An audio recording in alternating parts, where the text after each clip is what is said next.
नमस्कार दोस्तों, फिर से स्वागत है एक न्यू वीडियो में। दोस्तों आज की वीडियो में फिर से हम आपके लिए लेकर आए हैं कि रेलवे में टीटीई कैसे बने। इससे पहले भी हमने एक वीडियो पब्लिश की थी जिसमें हमने बताया था कि टीटी या टीसी रेलवे बनने के लिए क्या एलिजिबिलिटी क्राइटेरिया होना चाहिए, क्या एग्जाम पैटर्न होना चाहिए, उसके बारे में एक बेसिक वीडियो बनाई थी।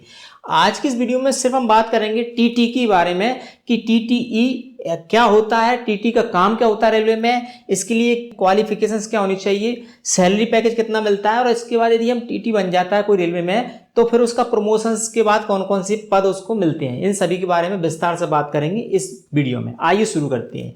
सबसे पहले आप देखा मैंने यहाँ पे कुछ नोट डाउन किया है कि रेलवे में टीटी कैसे बने, है ना। कैसे बनने के लिए सबसे पहले हम समझ लेते हैं कि टीटी का काम क्या होता है, टीटी बन या टीटी करता क्या है, क्या जॉब प्रोफाइल होती है। ठीक है, अब टीटी बनने के लिए योग्यता क्या होती है ये भी जानेंगे, सैलरी कितनी मिलती है, प्रमोशंस कैसे मिलता है। आइए समझते हैं वन बाय वन इनके बारे में। सबसे पहले हम देख लें कि टीटी का फुल फॉर्म क्या होता है। सबसे पहले तो आपको यही पता होना चाहिए, बोलते हैं कि रेलवे में टीटी या टीसी क्या होता है। तो टीसी अलग है, टीसी का फुल फॉर्म होता है टिकट कलेक्टर, लेकिन टीटी का फुल फॉर्म होता है ट्रैवलिंग टिकट एग्जामिनर। ठीक है, जब हम रेलवे में यात्रा करते हैं, हम sleeper, first AC, second AC, third AC किसी भी कोई क्लास का टिकट लेते हैं या जनरल टिकट लेते हैं, जब टीटी आता है टिकट चेक करने के लिए तो वह होता है टीटीई, ट्रेवलिंग टिकट एग्जामिनर। जो हम ट्रेवल कर रहे हैं टिकट का चेक करने के लिए, इन्वेस्टिगेशन करने के लिए, उसका फुल फॉर्म होता है टीटी का। दूसरा यहाँ पे देखें, यात्री का टिकट चेक करना, यह काम होता है टीटी का। यात्री को सही जगह पर बैठाना। आजकल क्या होता है, वैसे कहीं यदि मान ली कोई आपने स्लीपर में ले लिया, थर्ड एसी में ले लिया, आपको सीट नहीं मिल रही, आपकी बर्थ नहीं मिल रही है और आप एक दूसरे डब्बे में इधर से उधर घूम रहे हैं, तो फिर वहां टीटी आपको बताता है आपका टिकट देख के कि आपका सीट नंबर क्या है, बर्थ नंबर क्या है, कोच नंबर क्या है, वह देख के आपको सही जगह पर टीटी ही बिठालता है, आपको सीट प्रोवाइड करता है। कभी कभी क्या होता है, हम यात्रा करते हैं, हमारी सीट पर कोई और यात्री बैठा होता है, वो हटता नहीं है। ठीक है, टिकट होने के बावजूद बोलता है कि मैं तो यहीं पहले से ही बैठ के आ रहा हूं, जबकि बीच रास्ते में से आपने उस सीट को बुक कर लिया है, तो फिर वो टीटी वहां पे समाधान करता है। तो ये सब टीटी का काम होता है। इसके बाद यात्रियों की शिकायतें सुनना और उन्हें सुलझाना, यह काम होता है टीटी का यात्रा के दौरान। कई सारे यात्री क्या होते हैं, आपस में झगड़ा करने लगते हैं छोटी छोटी बातों पर, तो उनको सबको सुलझाता है रेलवे में जो ट्रेवल टिकट एग्जामिनर होता है, टीटी होता है वह। ठीक है, इसके बाद एक और यहाँ पॉइंट, यात्री पर उचित यात्रा टिकट नहीं होने पर नियम अनुसार फाइन लगाना, यह काम भी टीटी का ही होता है। आप बोलते हैं ना टीटी आ गया, उसने फाइन लगा दिया या जुर्माना लगा दिया, तो वह नियम अनुसार फाइन लगाना उसको अधिकार होता है कि भाई आपने कहां से कहां तक यात्रा कर रहे हैं, आपके पास टिकट सही नहीं है या आपने के पास टिकट ही नहीं है, तो फिर वो फाइन लगा सकता है, पूरा उसके पास अधिकार होता है रेलवे में टीटी के पास। दूसरा इसमें देखें, यात्रियों का सामान खोने या चोरी होने पर भी मदद करना, ये टीटी का काम होता है। मान लीजिए हमारा सामान किसी यात्री ने छुपा लिया या कहीं गुम हो गया, तो वहीं पर ढूंढ सकते हैं। कोई दे नहीं रहा, यात्री आपस में झगड़ा करने लगे तो वो दिलवाता है, या चोरी हुआ तो उसकी शिकायत हम टीटी को ही पहले करते हैं। तो ये सारे काम होते हैं टीटी के यात्रा के दौरान। नेक्स्ट बात करें कि यदि रेलवे में टीटी बनना है तो कैसे बने। उसके लिए सबसे पहले आपको रेलवे समय समय पर नोटिफिकेशंस निकालता रहता है अलग अलग राज्य में, तो वो आपको पढ़ते रहना चाहिए, उनसे अपडेट रहना है भाई किस राज्य में कहाँ पे टीटी की जॉब वैकेंसीज निकली हैं।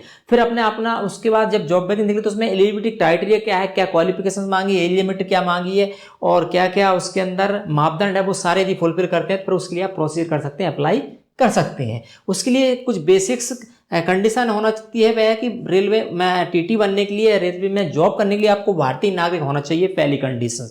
टीटी के लिए स्पेशली बात करें तो एज लिमिट यहाँ पे 18 से 30 साल की एज लिमिट क्राइटेरिया बताया गया है, और इसमें एज का जो रिलैक्सेंस रहता है, उम्र की छूट मिलती है, वो ओबीसी, अन्य पिछड़ा वर्ग और जनरल एससी एसटी के लिए अलग अलग मिलती है। ओबीसी के लिए हमेशा अभी तक 3 इयर्स की छूट मिलती है और एससी एंड एससी कैंडिडेट को 5 ईयर की छूट हमें मिलती रहती है, और जनरल के लिए 18 से 30 होती है एज लिमिट क्राइटेरिया। यदि आप इसके बीच आते हैं तो निश्चित ही अप्लाई कर सकते हैं। फर्स्ट क्वालिफिकेशन स्टेज होती है 12th पास होना चाहिए आपको, मिनिमम 50% मार्क्स। ठीक है, मार्क्स 50% है, 12th आप इसमें एलिजिबल है। किसी भी स्ट्रीम से, science stream, commerce stream, arts stream आप अप्लाई कर सकते हैं। इसके लिए मेडिकल का एक विशेष रूप से मेडिकल फिटनेस आपकी चेक की जाती है, उसमें आई विजन, आंखों की दृष्टि विशेष रूप से, निकट दृष्टि 6/9, 6/12 जो होता है रेशियो, और दूर दृष्टि 0.6, ये आपका आई विजन होना चाहिए, तो आप एलिजिबल हैं।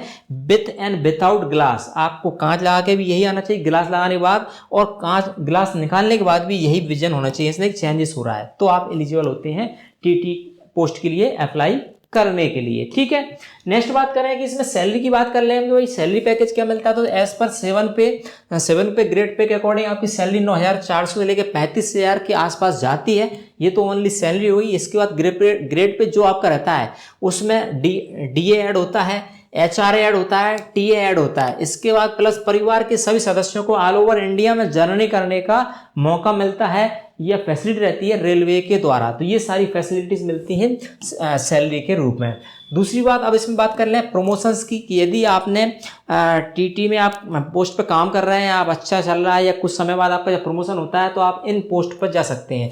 वरिष्ठ टिकट कलेक्टर आप बन सकते हैं, टिकट निरीक्षक, इसके बाद हेड टिकट कलेक्टर और मुख्य टिकट कलेक्टर। ये सारी प्रमोशंस की पोस्ट होती है टीटीई के लिए। ठीक है, तो ये सब कुछ facilities, promotions, salary package, eligibility criteria और क्या काम होता है, ये सब कुछ होता है टीटीई पोस्ट पर रेलवे के अंदर। तो यदि आप भी एलिजिबल हैं और नोटिफिकेशन आया है और आप अप्लाई करना चाहते हैं कि रेलवे में टीटी बना जाए, तो ये सब क्राइटेरिया फुलफिल करते हैं तो आप निश्चित ही अप्लाई कर सकते हैं। उसका एग्जाम पैटर्न क्या होता है उसके बारे में मैंने वीडियो बना दी है और आप इसका सर्च कर सकते हैं। आप बोलेंगे तो मैं फिर से एक न्यू वीडियो बना दूंगा कि रेलवे में टीटी के लिए एग्जाम पैटर्न एंड सिलेबस क्या होता है, उसके लिए अलग से सेपरेट वीडियो बना देंगे। और आप यदि अप्लाई करते हैं तो ये सैलरी पैकेज, ये प्रमोशंस आपको इस वीडियो में हमने बताया। और ये टीटी रेलवे में जॉब करना ये काफ़ी बढ़िया जॉब, एक सम्मानपूर्वक जॉब होती है। आप भी चाहते हैं कि रेलवे में अप्लाई करें, एलिजिबल है, निश्चित आप अप्लाई कर सकते हैं जब नोटिफिकेशन आए तब। तो दोस्तों इस वीडियो को यहीं स्टॉप करेंगे। उम्मीद करते हैं कि आपको इस वीडियो में जो रेलवे टीटी कैसे बने इससे बताई गई जानकारी आपको अच्छी लगेगी। अच्छी लगे, बताई गई इन्फॉर्मेशन नॉलेजेबल हो, आपकी हेल्प हो तो वीडियो को लाइक करें, मेरे साथ शेयर करें। और इस चैनल पर इसी प्रकार के इन्फॉर्मेटिव नॉलेजेबल वीडियोज़ के नोटिफिकेशन आप चाहते हैं तो सब्सक्राइब जरूर कर लें हमारे इस यूट्यूब चैनल को। मिलेंगे इसी प्रकार की नॉलेजेबल इन्फॉर्मेटिव एक और नई वीडियो के साथ। तब तक के लिए नमस्कार दोस्तों।